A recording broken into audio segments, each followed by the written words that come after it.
Joining me today is Dustin Sanchez. He's a lawyer turned marketing specialist, and he's a man of deep faith. He's a living example of transformation done right.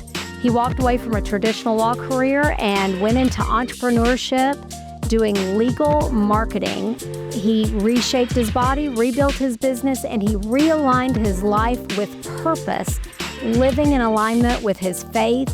And today we are going to dive deep into his story, showing the shift from his life as a young man in Houston, Texas, through the Navy, through his engineering career, then into law school as a lawyer, and now as a marketing expert. We're going to talk about AI. We're going to talk about his faith. We're going to talk about his transitions, and all the way up to what he wants his legacy to be. I can't wait for you to hear this man's very inspirational story. You've gone through a complete personal and professional transformation since I've been following you. I want to talk about the moment. I want you to go back and describe for me the moment that everything changed for you, like the moment you knew that things were not going to be the same. Okay, I call this the Dorothy moment in The Wizard of Oz when it switches from black and white to Technicolor. I got put on academic probation in law school. And at that time, that was maybe my 5th or 8th career. I had been an engineer, I had been in the Navy, and I had become unemployable. And law school was kind of a Hail Mary. And here I am in my 2nd year of law school, and I'm on academic probation. And one day, instead of studying for a final, I went to a bookstore like Borders Books. And the 4-Hour Work Week was on the shelf by Tim Ferriss. And I just pulled that book off the shelf and started reading it right there in the store. And next thing I know, I'm like several chapters in, but reading that book changed my whole perspective. There's my life before that book and my life after that book. And one of the things Tim kind of reveals is that you can just do cool stuff. You know, you don't have to play by the prescribed set of rules that everyone thinks, go to school, get a job, climb your way up the corporate ladder. You can just start doing cool things. And from that day forward, I started doing just things that I don't know if this will ever turn into money for me, but I'm just going to do things I enjoy doing and see if someone will pay for it. And that's my moment where everything flipped for me. But even after that moment, you were still in law school. So I know after that moment, you still became a lawyer. And I know from following you, even though I don't know you personally that well, you still became a lawyer. You were still unhappy as a lawyer. And even physical transformation, you had gained some weight and you were, at least from outward appearances, somewhat unhappy. And there was a time after you became a lawyer where you actually went through another transformation. Talk to me about that moment. Yes. Okay. I had a friend of mine call me. This is maybe, I don't know, I would say 4 years into starting my marketing agency. And I had a friend call me on the phone, and I could hear in her voice that she felt sorry for me. And that was a moment that felt kind of abrasive towards me, like nails on a chalkboard. Like, why does someone pity me? And I had just got to a place in life where I had kind of accomplished the things I thought were never possible. And I still was like, what's next? Why can't I find peace yet? And that kind of sent me down a journey of self-discovery as opposed to trying to figure the business world out. I was trying to figure Dustin out. And I hired a coach for the first time. He focused on daily habits and on discipline. One of the things he says is the work instills the worth. And just following this daily program of a solid morning routine, fitness, diet, like diet as in the things you put in your body, just like the things we put into our mind, can really control or affect the outcome, and affect your mood, affect your beliefs determine actions determine results. All of it is based on habits. And so that moment where a friend of mine kind of felt sorry for me, it was a signal to me that I was still doing something wrong in life. And that just sent me down a journey of self-discovery. Did you ever have a moment where you were at your lowest moment in life that was really your life changing? Wow, I've really had so many of those. I've told some people if I was gonna quit, I would have quit 20 ground zeros ago. Uh, well, I had several of those moments. I think back 20 plus years ago, calling off a relationship with someone I thought I was gonna get married to, and I think if that guy sitting in the back of that church knew what was in front of the next 20 years, I don't think he ever would have got off that pew. As a child, I was raised in an alcoholic home. I faced a lot of abuse, child abuse. Those were some low points. Just recently, I had a real estate transaction just blow up in my face. That was a low point. A lot of times, my lowest points are when I'm angry because the world isn't playing by the rules that I made up. That. Isn't that how it works, though? Yeah. That sometimes God has different rules than what we set? Absolutely. I mean, that's the bottom line, is when my anger shamefully has been self-righteous anger, as if I know better than God. And when in the moments when I can surrender to God's plan as opposed to my plan, these are my most enjoyable moments. A lot of times I don't, and that creates all kinds of problems, and that leads to other low points in life for me. I saw on Instagram, I think it was Instagram the other day, something to the effect of, if you're truly a Christian, then you can't worry, because worry is to bring in atheism. Do you agree or disagree with that? I don't know, because I consider myself a Christian, but I do worry.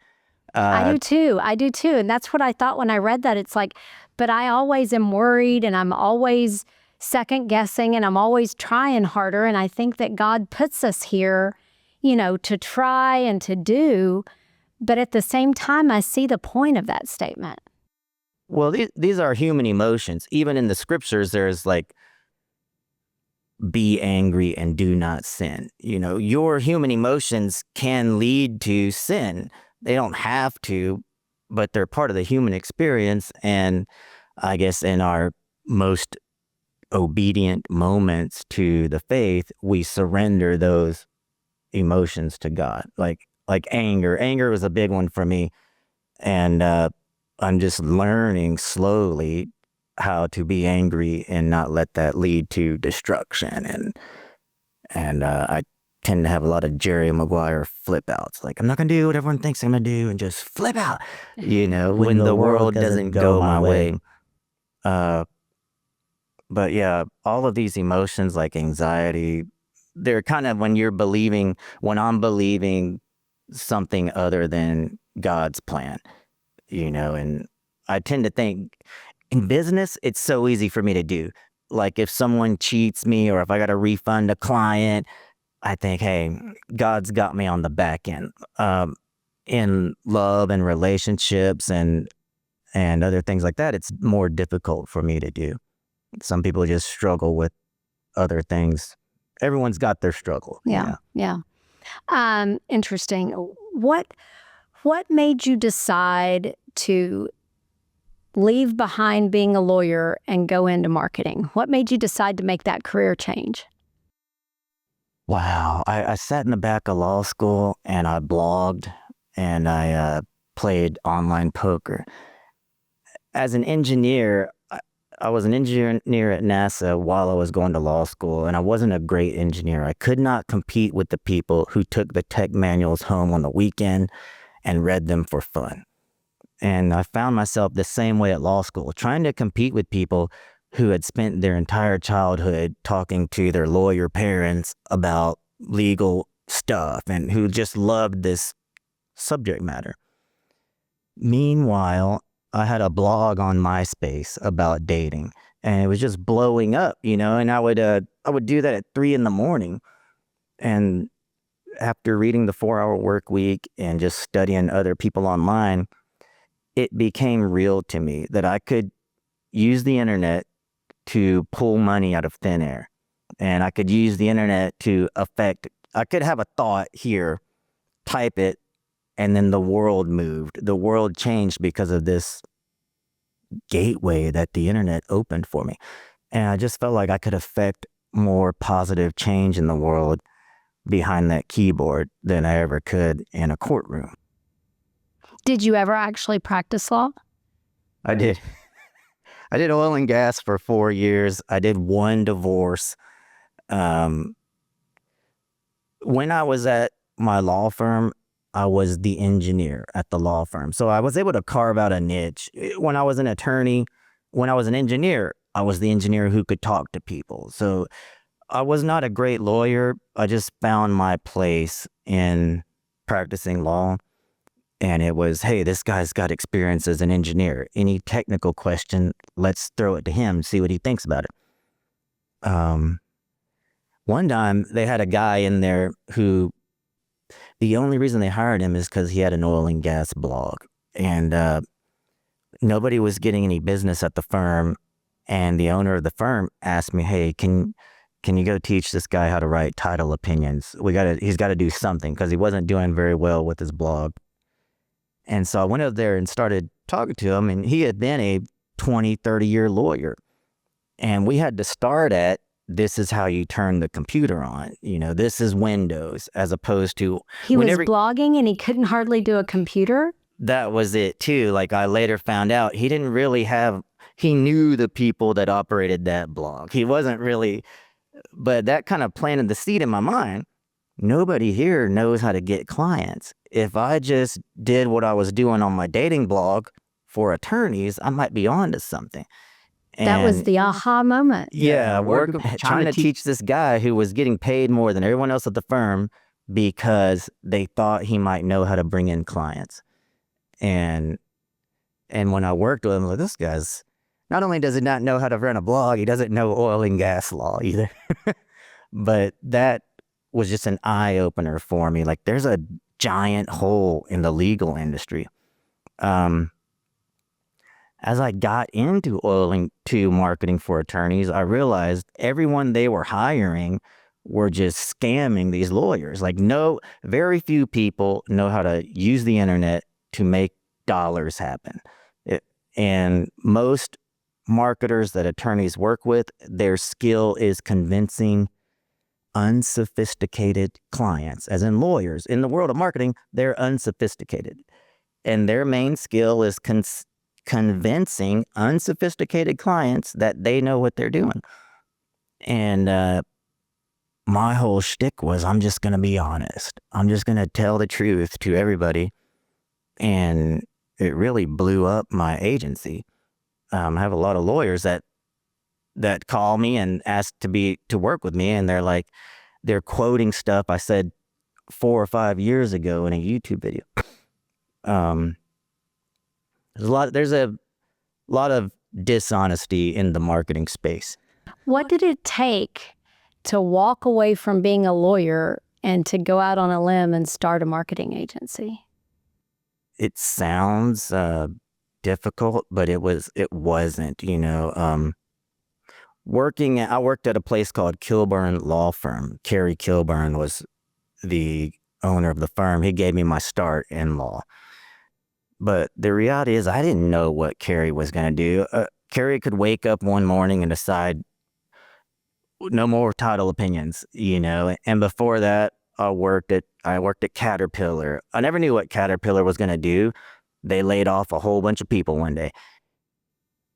I invest. I've invested in Amazon. I've invested in Tesla.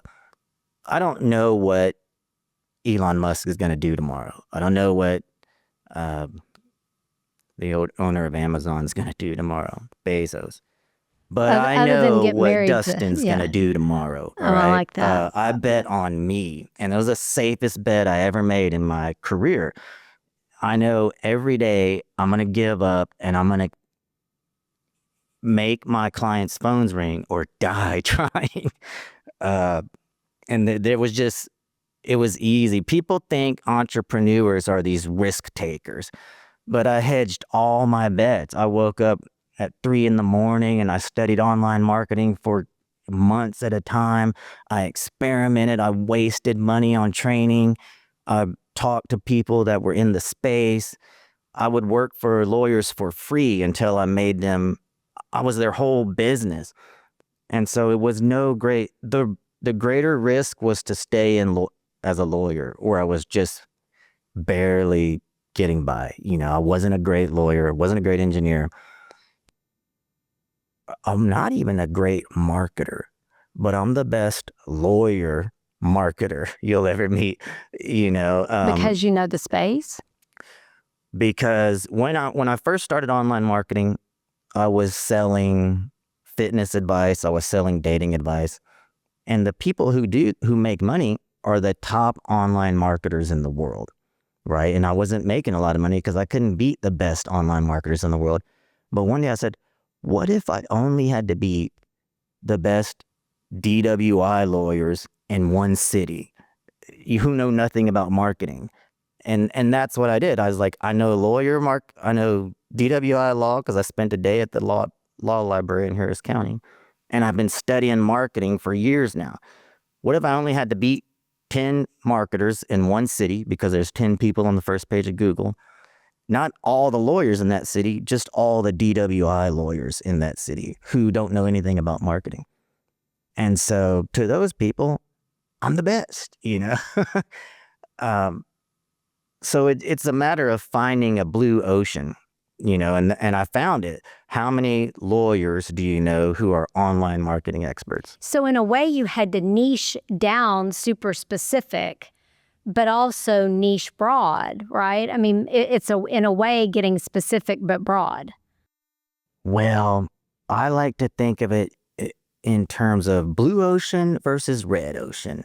There were just no sharks in the water. Nobody was doing lawyer search engine optimization when I started. Everyone was doing fitness search engine optimization, dating search engine optimization.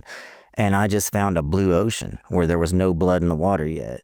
And that's how I've done everything since then, like immigration law. Immigration law added thousands of dollars a month to my income because, again, there aren't many lawyers who know what a B1 visa means and all these things.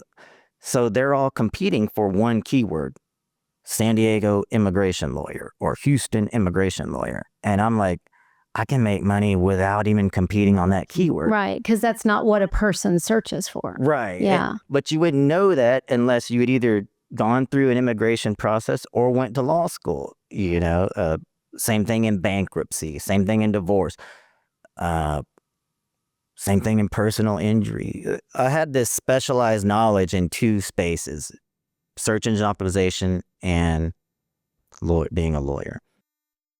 I wasn't a great lawyer. I wasn't a great search engine optimization expert, but if you combine those two skills, man, I was one of the best in the world. Because just not a lot of people had both of those skill sets. What identity did you have to leave behind to become the person you are today? Oh, that's a big one. I had to convince myself that nobody had to give me permission to be successful. That, one of the things I hated about being an employee was asking another grown man if I could go to the dentist on Thursday. Like, I'm a grown man. I got to go ask my daddy boss if I can go to the dentist on Thursday, and that's what we do. Like, they tell us, go get this piece of paper, says a high school diploma, go get this undergrad piece of paper, then go get this doctorate piece of paper. And if you do all that, we'll let you feed your family. And I bought into that because that's all my parents knew. That's all anyone knew. Tim Ferriss broke the mold, though. He was one of the first people I read who was like, you can just write your own rules. Oh, what if somebody would pay me? What if there's a lawyer out there who would pay me to blog for him? How am I going to find that out? Well, first thing I did was I Facebook messaged everyone I went to law school with. And a guy I took pretrial litigation with pointed me to this guy, Matt DeLuca in Houston, who was trying to leave Tyler Flood, DWI lawyer. And I was like, Matt, let me do your website for free. I'll do your marketing for free for 3 months. If it works, let's figure out if we can move forward with a payment. But that was it. Tim Ferriss was like, just start experimenting. Forget asking permission. In the Navy, we used to say, it's easier to ask forgiveness than permission. And really, that was it. The moment I realized nobody needed to give me permission to be happy, to be successful, to be content in the thing I did for 40 hours a week. And a lot of people never realize that. And you know that because anytime a lot of people get in trouble, they want to go back to college. Like, oh, let me go to get my doctorate. Let me go get my second master's degree. Like another degree is going to fix your life problems. I'm so thankful to Tim Ferriss for having the courage to write that book. Have you ever gotten to meet him? I never have. It's a dream of mine. Yeah. What are you doing to achieve that dream? Right now, I'm just trying to go through life wherever God takes me. If Tim Ferriss is on the menu, so to speak, God will make that happen. I feel like I've been afraid to go to certain spaces, like I don't belong here. Like that's how I felt in law school. I don't belong here. I'm not worthy of being here sometimes. And those are your limiting beliefs. Yes. Well, you still have limiting beliefs. I'm learning now that I belong here because God sent me here. And that's different because Dustin 2 years ago thought he belonged here because he worked his way here, because it was something I did, right? And this is important, right? Like nothing I do, good or bad, is going to change my self-worth, okay? My worth was decided 2,000 years ago on the cross, and that's it. Whether I make $1 billion, whether I end up in prison, my worth was decided when God came to earth in form of a man and sacrificed himself on the cross for me and for anyone else who would accept him. And that's why I belong right here, right now, because God sent me here. I didn't earn it. I don't deserve it. I'm just following orders, right? That's it. And that's very freeing because, man, we can get on this treadmill of performance. Like in my younger days, I wanted to be a powerlifting champion. And I tore myself apart lifting weights. I wanted to be a lawyer. I destroyed my back, hunched over that laptop for 18 hours a day trying to learn the law. And these things, they have diminishing returns. They require more and more of us, and they give back less and less reward because you're not going to find peace in your bank account, in your diplomas, and your degrees, and your acceptance, your temporary acceptance from this world. Only the Creator is going to have the answer that brings peace into your life. And it took me a long time to learn that. But that is this current version of my transformation. Yeah, that's so powerful, man. The interplay between, when you're your performance and your spirituality feels at odds. When you feel like you're put here for a reason, but you also feel like you have to go out there and do your best. That sometimes feels a little bit at odds with each other, and in a way, like it's not enough to just be. You have to go out and be your best. It sometimes feels a little bit like a tug and pull. It does, because we feel like we have to earn it sometimes. That's our human nature. We can earn it. And God says, grace, right? What is grace? You don't deserve it. I've paid, because I love you so much. I've paid any debt you have. And we're not in a position where we can pay God back. God is not in our debt. And so it's not like if I can be the best person I can be, I will have paid God back or something. We're just not in a position. Think of your children. If your children buy you a birthday present with your money, right? Like, that's it. This body I have, this brain I have, this mind, this life, it's all been given to me by God. And if I pay him back, I'm paying him back with his currency. His currency. But don't you think we do have an obligation, though, to do the best we can with what God has given us? I mean, he's put us here. We have a job to do here. Whatever our job is, to go and do that for him. But we have to go do that to the best of our ability. Absolutely. And I make the distinction between what is your motivation? Like, am I doing this thing because, am I doing it for vanity? I want the approval of men. I want all the lawyers in Texas to think I'm the best marketer. Or am I doing it out of love? I love God. I love the opportunity he's given me. And I'm just going to be the best I can to his glory, to lead more people to the peace that comes with a relationship with God. So I'm very careful these days to watch my motivation. Like, where is this coming from? And I just want to put God first, especially in everything I do, really. How do you put God first when you're out there optimizing Google?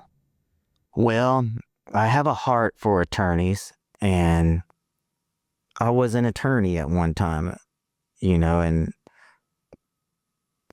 there are people out there who are cheating lawyers, they have the skill of getting on stage at some boss lawyer conference and convincing all them people to give them 10 grand for their coaching and another 5 grand a month. And they're just cheating these lawyers. They're giving them zero return on their investment. And having worked with so many attorneys, I love them. There are people right now. Wait, did you just say you love attorneys? I think the audience out there is going to be shocked to hear you say that. I do. There are people right now who would be in jail but for an attorney. But some attorney believed in that person. I think that's such an important point. Yeah. Not necessarily one I intended to make with you, but I think that's an important point for people to understand. If you've never needed an attorney, you may not understand that. But, right. There's innocent people out there that get charged with crimes. I saw a statistic the other day, such an interesting article, because I did criminal defense work at the very beginning of my career. And, if you've never needed a criminal defense lawyer, you don't understand it. But the statistic, I don't remember the exact specific, but it was talking about since the invention of DNA testing, the conviction rates, the difference in conviction rates that the implementation of DNA testing has meant. And that basically the point was that conviction rates have gone down since DNA testing has come along, which the point of the article was that basically without DNA testing, they were convicting wrongly all these people.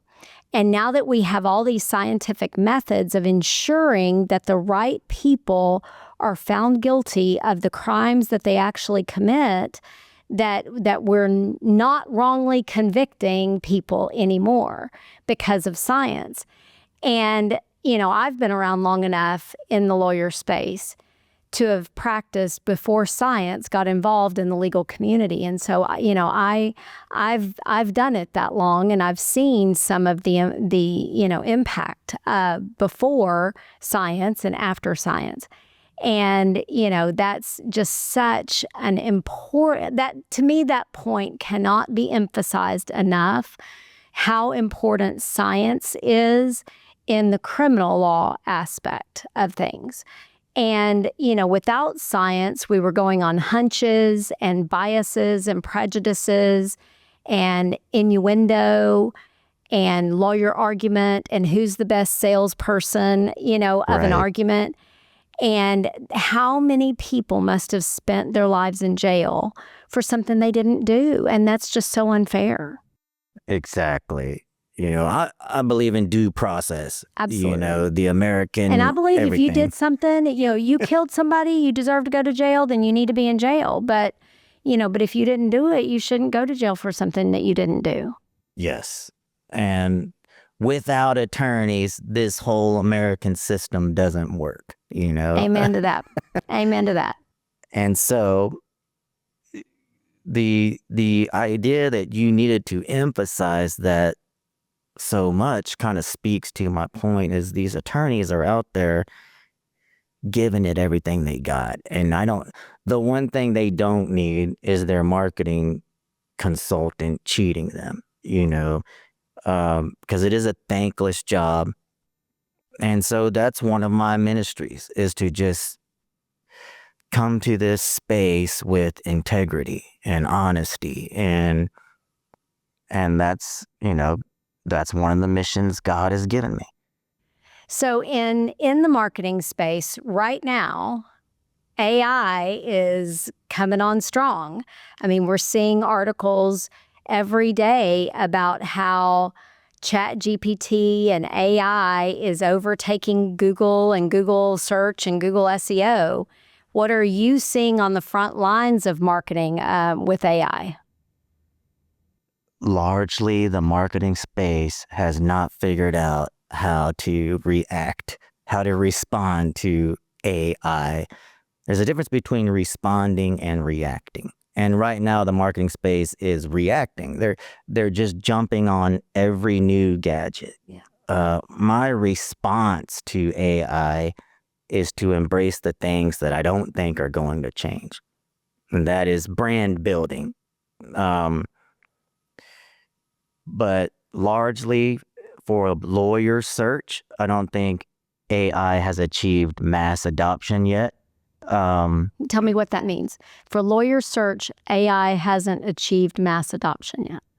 Right now, people use, let's say, ChatGPT to find out, you want to cook something, you take a picture of your ingredients and it tells you how to cook something. People use. So what you're saying is they're not using ChatGPT to search for a divorce lawyer yet. I mean, I've had clients search for me and find me on Chat, but it's not widespread. That's what you're saying. It's coming for sure. Some people are saying generative engine optimization as opposed to search engine optimization. Some people are saying search everywhere optimization, because everything is becoming a search. And people are going on to TikTok and searching Houston divorce lawyer. They're doing that on Instagram. They're doing that wherever they hang out. Whereas people used to only search on Google. Now they are going to search on ChatGPT, Grok, all of them, all of the large language models. But they're also going to search on TikTok. They're going to search on LinkedIn. They're going to search wherever they hang out.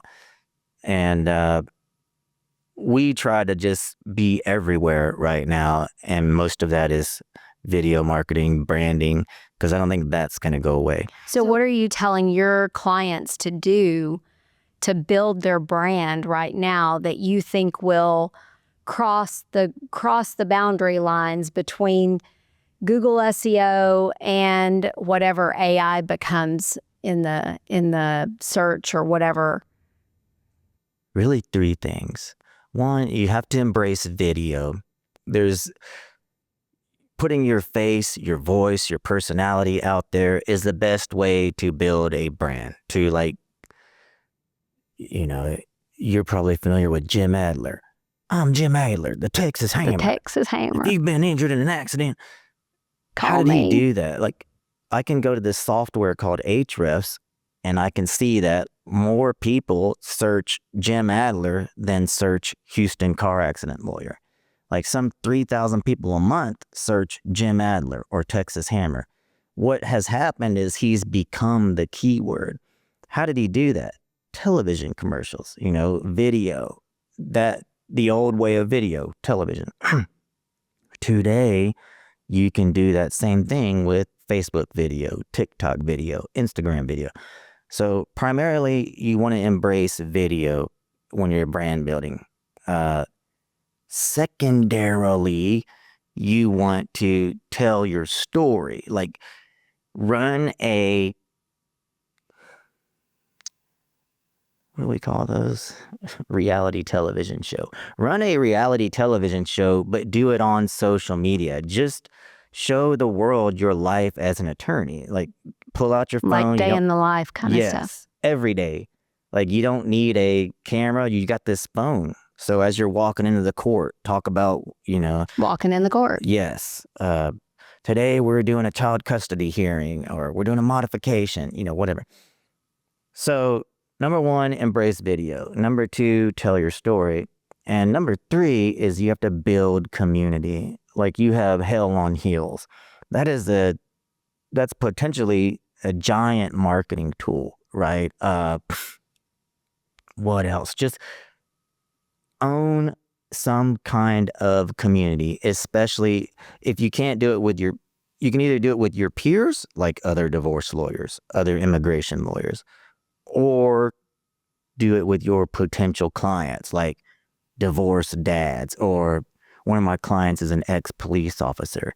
He should have a community of Houston police officers who meet once a week or once a month. And anytime one of those people have a problem, he gets the call, a lawyer problem. So you'll want to embrace video. You'll want to tell your story. You don't have to make a commercial. That's what happens when I say embrace video. People think they need to make a commercial. No, just tell your story on video. And number 3, build some kind of community. The easiest way to start that is podcasting. Podcast with other attorneys, or like say you're ex-military, podcast with other military people.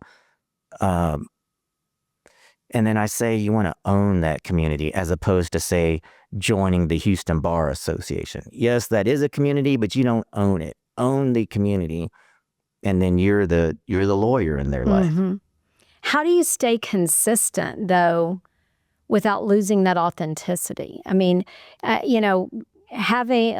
a woman at least, we always got to have our makeup on, and we got to have some good clothes on, and you can't just go live on your phone, with your pimples showing and your hair a mess and no eyelashes. You got to have all that going on, or somebody's going to be critical, and you're going to get some haters. And, so how do you stay consistent without losing the authenticity?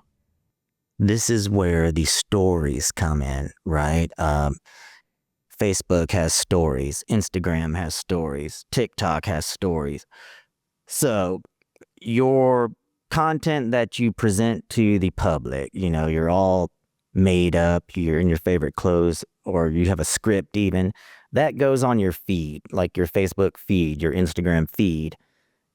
And then some people are going to become super fans, and they're going to want to watch your stories. Well, this is like your family, right? And so one of my former clients goes by the handle Messy Military Lawyer. And that's her whole thing. Like, she makes content from bed. She makes content from her remodel, like the whole house is a mess, and she makes content in her pajamas. She makes content at the salon getting her hair done. Like, she's just messy. My life is messy. The more authentic you can be, the better.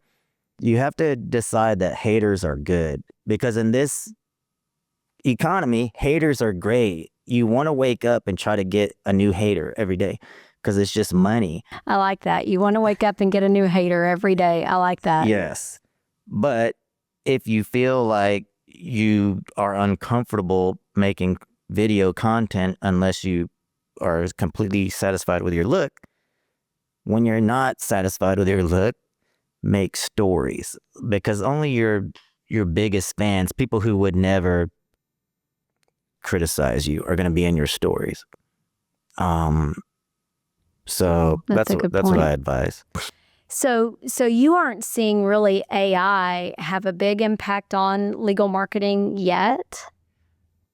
Absolutely, it's having a big impact, but not in the way that people think. Not because people are using AI to search for lawyers. It's having a big impact because Google has replaced the first page of the search results with AI content. And so someone might search something like, how long does it take to get divorced in Texas? And previously, there would be a search result, like it would be some lawyer's website, and they click and it'd be like, well, there's a 60-day waiting period, this and that. Now you have 0-click search because Google just puts the answer there. So they can get the answer, AI answer, without ever going to anyone's website.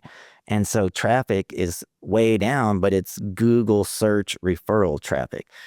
So AI hasn't necessarily affected lawyer marketing. AI has affected Google search for lawyers. But as people adopt AI to search for lawyers, yeah, it is going to. It's just that it is affecting lawyers, just not how people think. People think it's affecting lawyers because they're using AI to search for lawyers. It's affecting lawyers right now because Google has replaced the search results with AI 0-click search. Right. So instead of finding the answer by clicking on a lawyer's website, they're finding the answer because Google's telling them a synopsis of the answer from search. Right. And so they're not having to click to somebody's website. Yes. Previously they would have to click to someone's website. As soon as they get there, my software pixels their browser. Tomorrow. So then you could do a follow me type thing. But now we can't. We can't remarket to them because they never went to our website. And I assume that's consistent, not just in lawyer marketing, but in all sorts of marketing, HVAC marketing or roofer marketing or whatever kind of marketing. That's probably consistent across all marketing. Yeah. If you depended heavily on Google search, you're feeling it right now. Yeah. And I suppose we don't really know what the answer to that is yet in marketing. Well, I do know the answer. Oh, what's the answer? Tell us. The answer is to have your brand name out there so that people just go look for you. Like, people spend time on the internet somewhere, whether that's TikTok, Instagram, LinkedIn. You want to be in front of them so that when they finally do have that problem, they've been watching your content forever. And so instead of going to look for a keyword, they just go look for you by name, right? Like, if they didn't know any lawyer, they'd go search San Antonio divorce lawyer or Dallas divorce lawyer.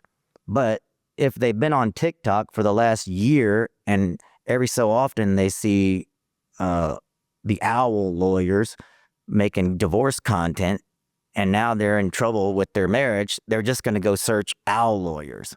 And then it doesn't matter what AI is doing because they looked for you by name. They didn't memorize your phone number. They didn't memorize your web address. They just know your brand. So they go do brand search. That's why we say build your brand.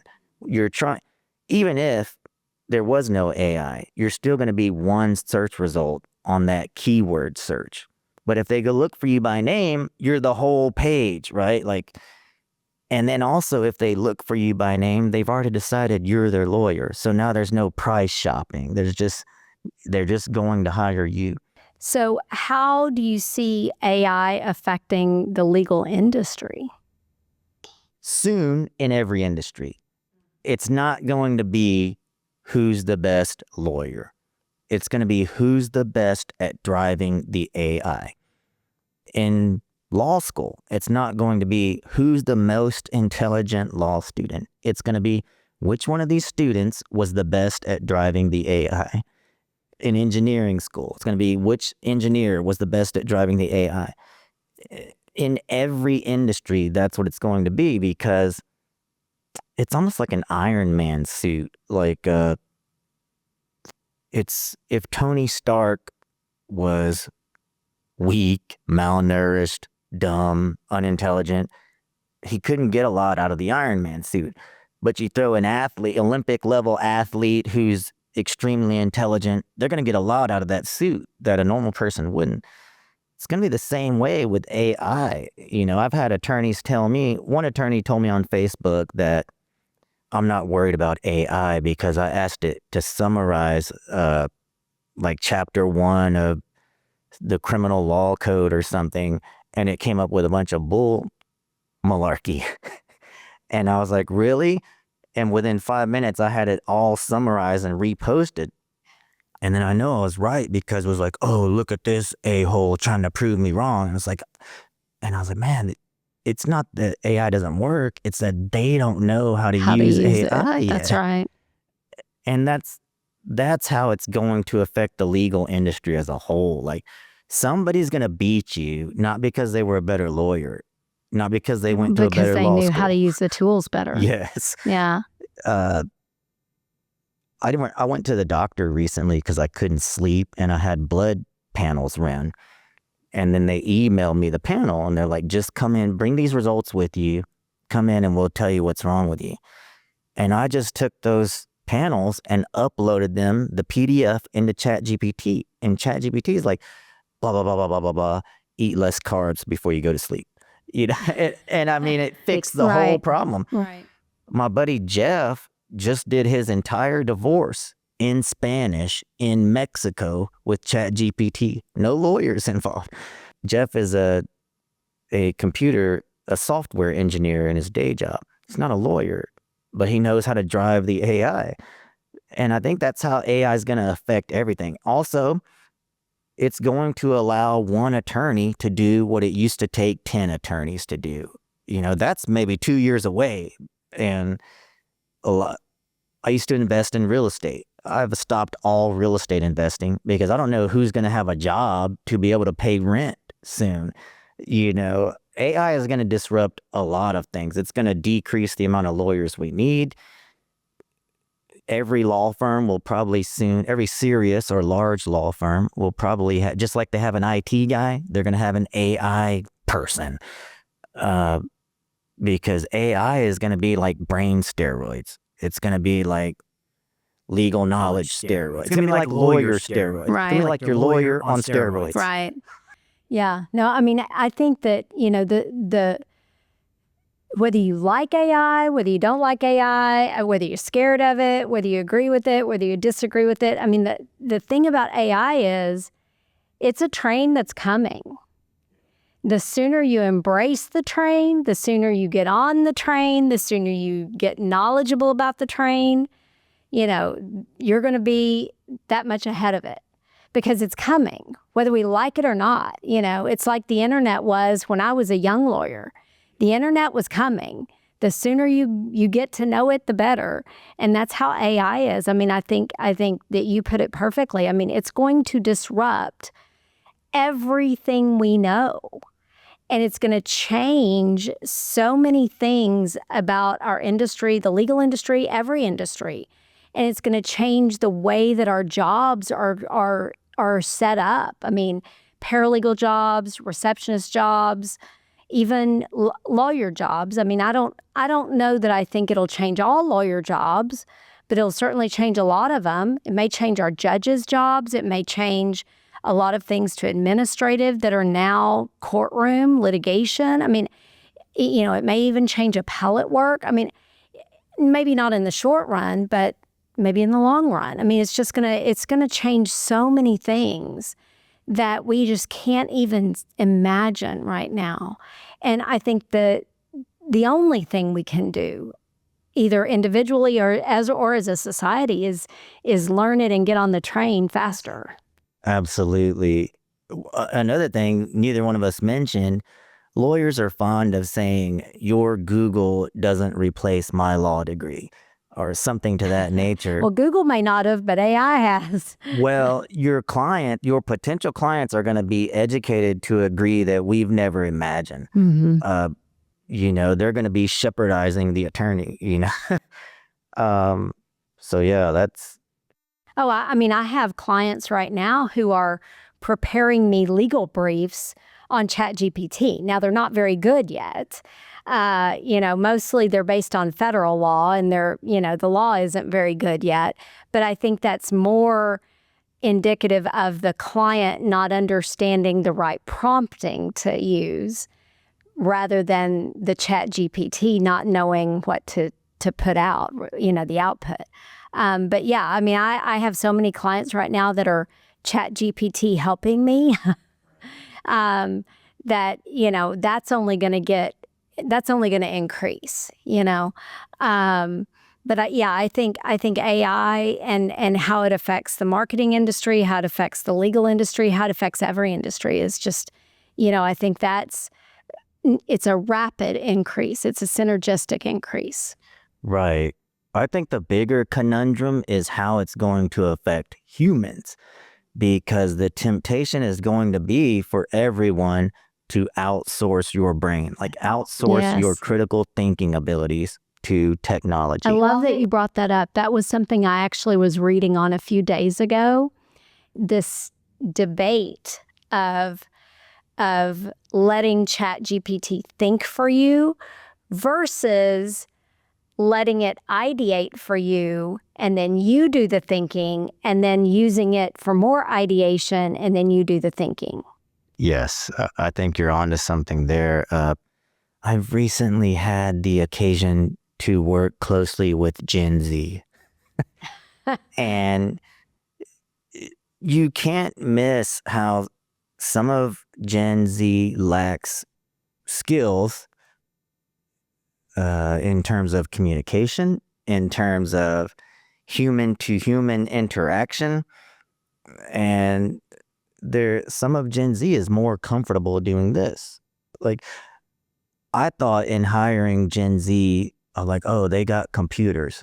We're good there. But the reality is they don't. They have devices. Like, they would know an iPad, they would know a cell phone, but not necessarily a keyboard-enabled computer. And it's a bit of a harbinger to all of us. Like, don't lose these critical thinking skills. Don't lose your ability to communicate face-to-face with another human.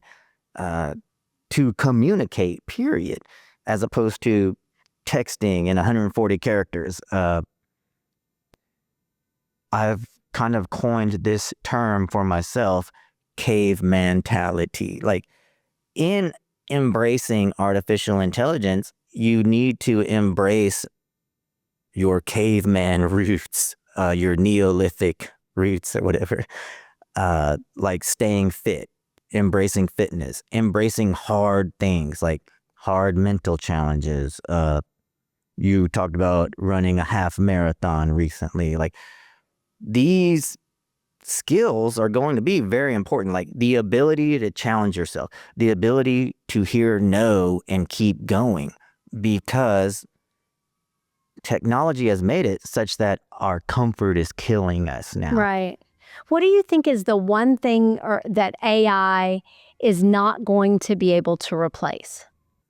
It sounds weird to say, but reasoning. Like, somebody is still going to have to drive this machine, right? Like, you're always gonna need an operator. Yeah. And many people are gonna lose, like I said, the ability to be challenged, the ability to hear no, stick-to-itiveness. Like, AI is not gonna replace not quitting, and so what else will it not replace? I think to some degree, it won't replace imagination. Like, how can I apply I got this problem. How can I apply technology to fix it? There will always be a place for these soft skills, like someone who can build a community around them, like a community leader, someone who can galvanize a large group of people into an action that's necessary. The ability to lead, the ability to be the person on the white horse coming in to save everyone. Those things won't be replaced by AI. I think if I had children, what would I be training them to do? Number one, the ability to focus, because everyone's losing that ability. I might set my children in a room with no devices and say, just read for 4 hours, and Yeah. you just have to think, go old school. Right. And then at some point, when you embrace technology, you have to realize that it's both a crutch and like a lever, Right. like it can help you or it can hurt you. Whereas people are thinking it's only going to be helpful, not knowing that it's draining them of their ability to think. To reason, to try. Right. So how do your physical habits influence your business focus? Well, they say that you might have a lot of problems until you have a health problem. Then you only have one problem. Physical fitness is just a giant lever that can fix a lot of things in your life if used the right way. You can take it to extreme, but if you want to embrace habits that will change your life and that you will stick to, what you try to do for these positive habits is develop short feedback loops. Like that's how we get addicted to something like a slot machine. You pull the lever, immediately you get the bells, the 3 sevens line up, you get money, coins dropping. It's a very short feedback loop. Pavlov. Same thing with fitness. You can go to the gym right now, do some curls, and you got an immediate pump. And now that's a very short feedback loop and you feel good. And so you adopt this good habit. Same thing with business. It's just that in business, your feedback loops are longer. You try this experiment in business, it might be 6 months before you see the payoff from it, and so your positive fitness habit can keep you motivated every day, can elevate your mental state. And when your mental state is elevated, you bring that best version of yourself to business. And now you're taking better actions in business and you're getting better results. So one of the tricks of fitness is you can use it to elevate your mental state. And that elevated version of yourself will perform better in your relationships, your family, your friends, your business, your everything, as opposed to the depressed, unmotivated version of yourself. That person is going to make subpar business decisions, subpar husband decisions. I heard a Cody Sanchez quote recently. She said, "I've never seen someone who works out hard who also doesn't work hard." And I like that. Yeah. You have to train yourself to do hard things. And to me, fitness is the just biggest lever to pull in life. It's also very trackable. Like, how much integrity did I gain this week? It's hard to say. You can't track that. And so you can say, well, I took 5 minutes off of my half marathon time, which means I got more disciplined. I got more consistent. It's just that when adopting positive habits, you want short feedback loops. You want something that you can measure, and it's hard to measure. I'm 50% more honest this semester. That's hard to measure, but you can say, I improved my bench press by 5 pounds. That must mean I was more disciplined. I was more consistent, because otherwise you're not going to get stronger, faster, better. And so then taking that discipline, you can take it to every area of your life. You talked just briefly about coming from a childhood background, alcoholic home, And I've heard you talk before about coming from a poor background. And here you are, you're very intentional, very specific about your motivation, your discipline, your habits of building yourself. There are many people who come from a background like yours that do not end up in the very hard mental place that you are at, where you're very intentional about building yourself. I assume you probably also are motivated by people like David Goggins. You have a very similar mindset of David Goggins and, a lot of the people that I follow too. But there are a lot of people who don't end up in the same mental space that you're at. What do you think is the thing that made the difference between you getting out of your childhood place and others who don't get out of that place? Wow, in some regards, I was lucky, if you're an atheist, you would say lucky. If you're a Christian, you would say blessed. And I was blessed in that my coping mechanisms only made me stronger. My brother became an alcoholic. He's 4 years sober, but for 50 years, 40 years, he was an alcoholic. His coping mechanism did not make him stronger. When I was a kid, being around people meant punishment. Like, my relatives would come visit. I didn't smile enough. I get punished. I smiled too much. I got punished. The dinner table, I didn't eat fast enough. I would get punished. I ate too fast. I would get punished. Being around people meant punishment. And so my coping mechanism was to just spend time in the garage working out. In Houston, in the middle of summer, it was so hot, nobody would come in there.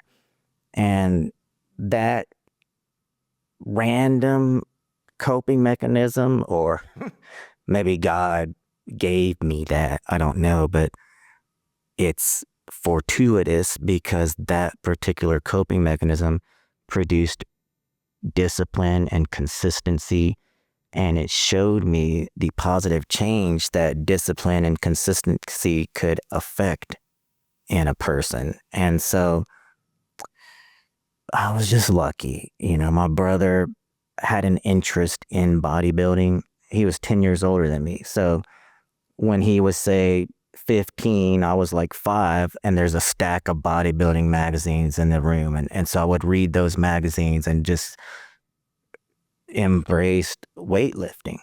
And man, I tell people, I get emotional here. I know now that weightlifting wasn't the answer. But it kept me alive long enough to find God. And that was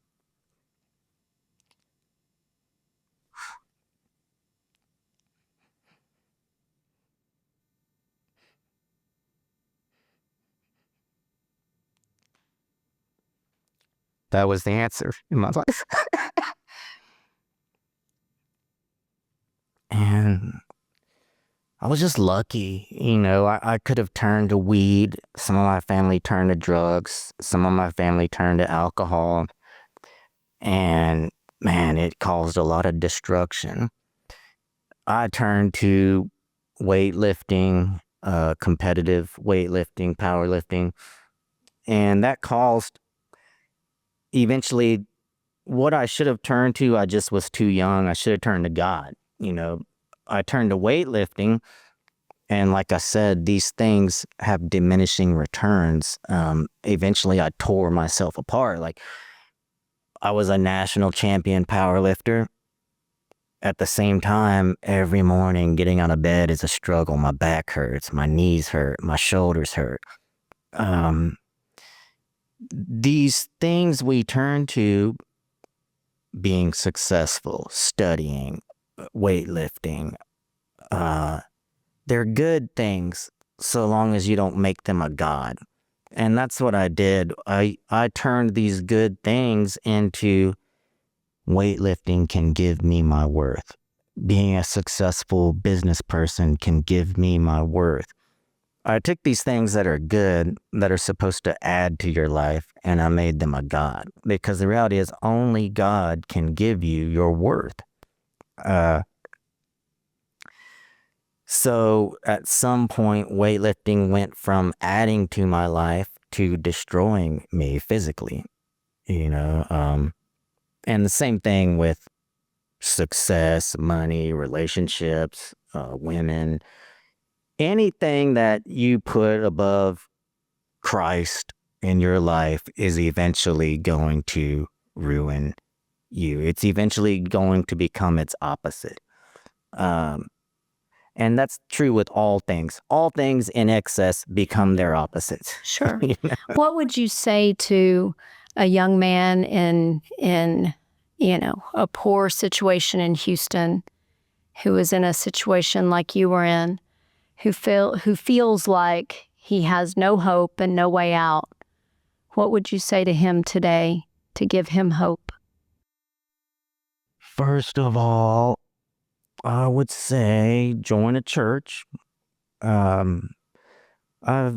joined this program called Regeneration. It's like a 12-step program, just it's Christian Bible based, for addicts, for people who have addiction, for people who have been abused, for any number of support groups you might join. It's just a 12-step program for you. And a lot of times depression, or you feel like you have no hope, one of the reasons you're that way is because you're isolated. And I think a young man especially needs to be around people who believe in the giver of hope, God, right? So I would say get in a Bible-based church, see if they offer Regeneration, which is a 12-step program to kind of lead you through your depression or your hopelessness. What else I would say is begin to read your heroes. Read people who have done the things you want to do, because if it's not real to you, it just seemed so far away to me to start my own business until I started reading all these entrepreneurs who had done it. And then it was like, oh, I guess I can do that too. But the reality is starting a business, being successful, money, none of those things are going to cure your depression. They're not going to cure your hopelessness. Do you think that's why a lot of young men turn to gangs, is because they are searching for that community? Absolutely. They search for community, so they might turn to something like gangs. They search for, or even like there's a giant porn problem, which is like self-soothing from the lack of community or the depression that lack of community causes. And just the suicide rate among men right now, it's crazy. The depression rate among men right now. A lot of people don't talk about the problems men are facing in this world where a lot of men feel like they don't have a place in life, they feel like they're not needed. And you can't really talk about it because then you're weak, and then you're not supposed to be weak as a man. So women are great at finding support and friends and community. And men are not great at that, especially once you leave college, your whole social life is just done. Right. As an adult, it's extremely hard for men to find friends, to find community. I play pickleball a lot, so. Yeah. So my final question for you is, none of us know how many days we have left. So if today were the last day for you and you had to tell me what you wanted your legacy to be known as, what would that legacy be? Ooh. That I helped people find Christ. And I think if I can do that, that's a good life. Anything else after that is, it's gravy. But I think there is a dying world out there in need of a savior. And I like to help people find them. I like that. I like that. And I think you do that. I mean, I think you live that life authentically through what you post online and everything. Thank you. I like that. Thank you for joining me today. Thanks for having me. Yeah.